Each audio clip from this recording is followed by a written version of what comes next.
What's up, beautiful people? It's your boy Judeo, and I'm back again with a new video. Today we're going to be checking out Joe Rogan and Peterson. All hell's gonna break loose. This one sounds very intense. Anyways, without wasting your time, let's get to it. You have something that marks you out from the norm, like a tilt towards autism, because a lot of the people, it was just released with the Tavistock staff. You know, the Tavistock closed down in the UK. That was the big gender surgery performing institute in the UK. How is that closed down? What happened? Government closed it down. So yeah, because they knew that they figured out in the UK that, wow, the rates of transgender transformation requests were skyrocketing. And even the people at the clinic knew that they were rushing people along the transformation pipeline way faster than they should have without proper clinical evaluation. There's 1,000 lawsuits out against the Tavistock in the UK now. Wow. 1,000. 1,000 lawsuits? Yeah, out of, I think, 30,000 transition processes.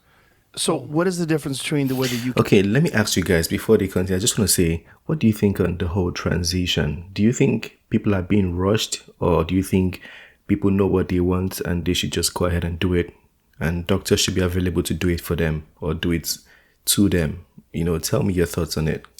UK is processing this versus the way we are. Well, we're still where the UK was 3 or 4 years ago. We haven't woken up to the fact that, you know, all hell's going to break loose on this front with people like Chloe Cole, you know, launching lawsuits. That's the only thing that's ever going to stop this. Lawsuits, absolutely. Yeah. Or jail sentences. I hope you guys know Chloe Cole. So she's, I think, a 17-year-old that got into the transition process, and she got her boobs removed and some other things. And she was on a podcast, I believe it was the Jordan Peterson podcast, to say she's not able to be a mom anymore, and she was basically crying and weeping about the things she's not going to experience as a woman. Yeah, so that's the woman, should I say woman or girl, because she's still very young, but that's the person Jordan Peterson just called. So, like, it's absolutely appalling. This is part of the reason that I felt like I've been at war for like 6 months. It's so crazy that what you're saying here, although it's backed by the literature, it's obvious you have an expertise in this area, that this is labeled as transphobic. Yeah, this is a transphobic Well, it's even worse than that, you know, because the data, and this was this is not transphobic, guys. Years ago, before this all became an issue, Ken Zucker in Toronto, he was the world's leading authority on transgenderism.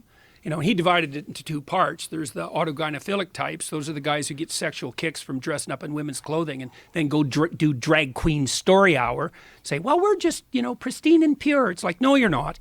You're getting a sexual kick from dressing up in women's clothing. And let's not bloody well forget it. Mr. Peterson is blunt, guys. So if you don't like what he's saying, please click away. It's not going to get any easier than this. You can't even say that now, but every clinician worth his salt knew that for decades. And then there's another subpopulation, and those are usually gender non-conforming kids. And, you know, like a conservative skeptic might say there's no such thing. It's like, no, there is. So your typical gender non-conforming kid would be, this would be the perfect target for this, would be feminine boy, or a masculine girl who's high in trait openness, so has kind of... That'll be like a tomboy or a tomgirl. A mutable identity, who's also high in neuroticism. And there's lots of kids like that. And so they don't fit in that well with their peer group. You know, they're tomboy girls or feminine boys. And then if you track a lot of them, some of them develop body dysmorphia. They're not very happy with themselves at puberty because they don't fit in.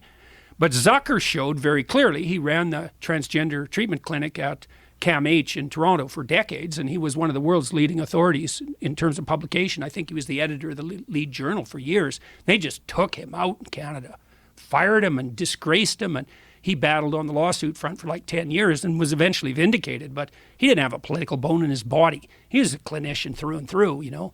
He wasn't playing political games, documenting autogynephilia. That was just clinical reality. Now it's become verboten to even suggest such a thing. Oh, there's nothing sexual about this. It's like, yeah, right. You're dressing up in lingerie before your mirror at home, tucking your dick between your legs, imagining you have a vagina for a sexual kick. Oh, there's nothing sexual about that. Yeah, right. Bloody absolute liars. Now, Then you have the kids who don't fit in on the gym. You see how he gets mad, but he remembers he was in a conversation and then he transitions back to what he was saying. Jordan Peterson. Yeah, there we go. Front, that's a different pathway.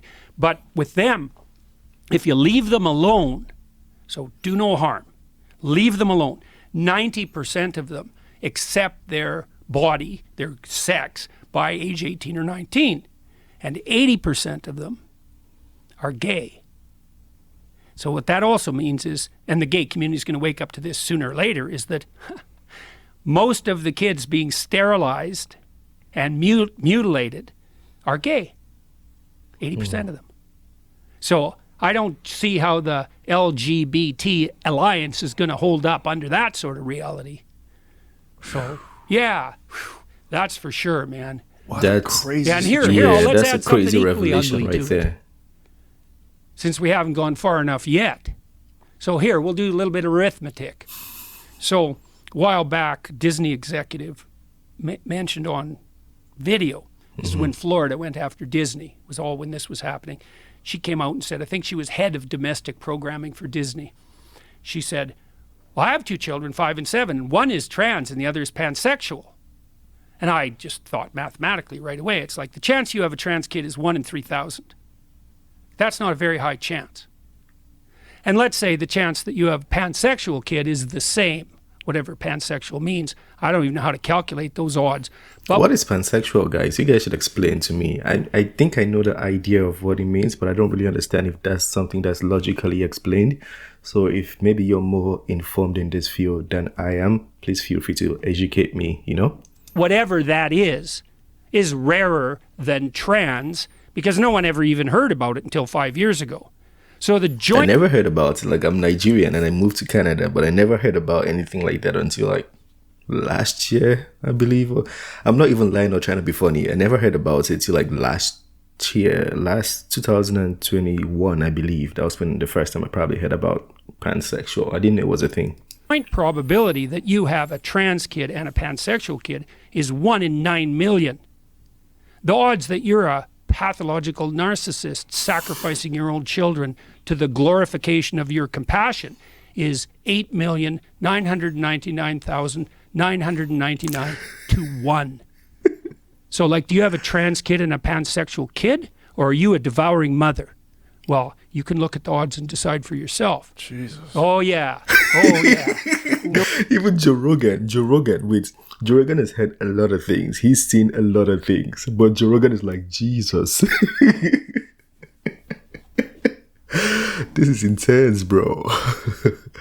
No kidding. Look, man, Freud was no dummy when he pointed to the fact that the devouring mother was one of the major impediments to proper human development. He knew that, looking deep into the darkest families and seeing this proclivity of the overprotective mother to destroy the developing integrity of the child, to keep the child infantile, to cling to that relationship instead of developing a life for herself and letting the child go flourish. That's Hansel and Gretel, right? You're lost in the woods. Why? Well, your family's broken up. You have an evil stepmother. So now you're lost in the woods. What's your abuse rate if you have a step-parent? 100 times normal. So you're lost in the woods. Well, what happens? Well, you come across a gingerbread house. Well, that's pretty damn convenient. You need a house. It's more than you could even hope for. It's not just a house. It's a house made out of candy. Well, what's inside a house made out of candy? A witch who wants to fatten you up and eat you. And that's the devouring mother, and that's an old fairy tale. Yeah, no kidding. Yeah, and so, we could dwell on that for a minute too. One of the things we won't honestly discuss in our society, one of many, is the fundamental nature of female political psychopathology. And there's male political psychopathology, obviously. That's what the feminists complain about all the time when they talk about the oppressive patriarchy, toxic masculinity. There's no shortage of toxic masculinity. So is there any toxic femininity?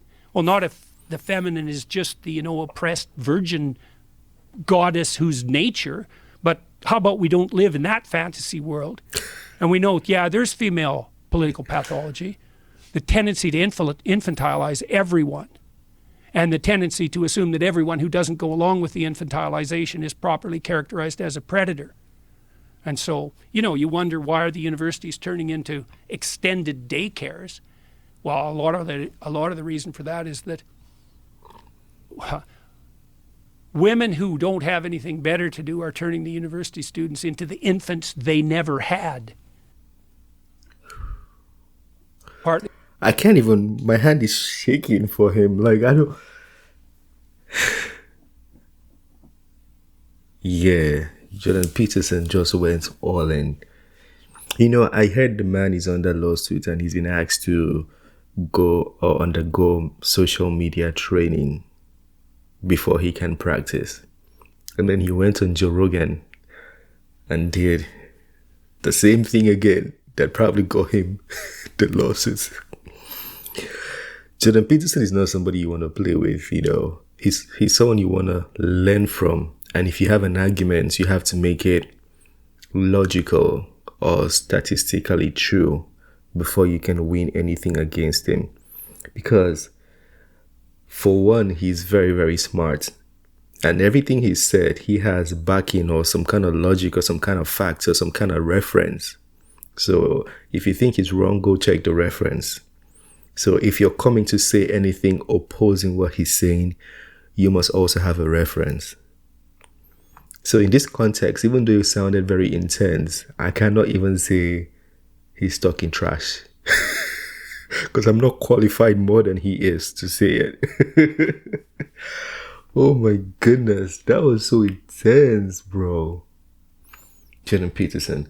I admire his work, very intellectual. I do admire his work. I'm not even going to lie and act like I don't. Some people absolutely hate him and don't want to even see him or hear him speak. I love his work and I like the fact that he speaks up and speaks out. But let me know your thoughts though. Let me know your thoughts on everything he said.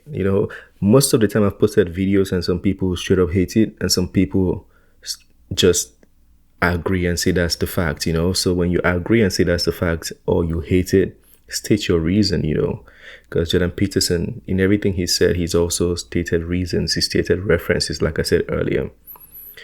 That was a very deep one. I had some questions going into this video. I had some things I was going to say, but I forgot everything. I forgot every single thing. Yeah, major respect to the man. Joe Rogan is like Jesus. If Joe Rogan has nothing to say, and he's been doing this interview for how many years now? You think I would have something to say? I have nothing to say, bro.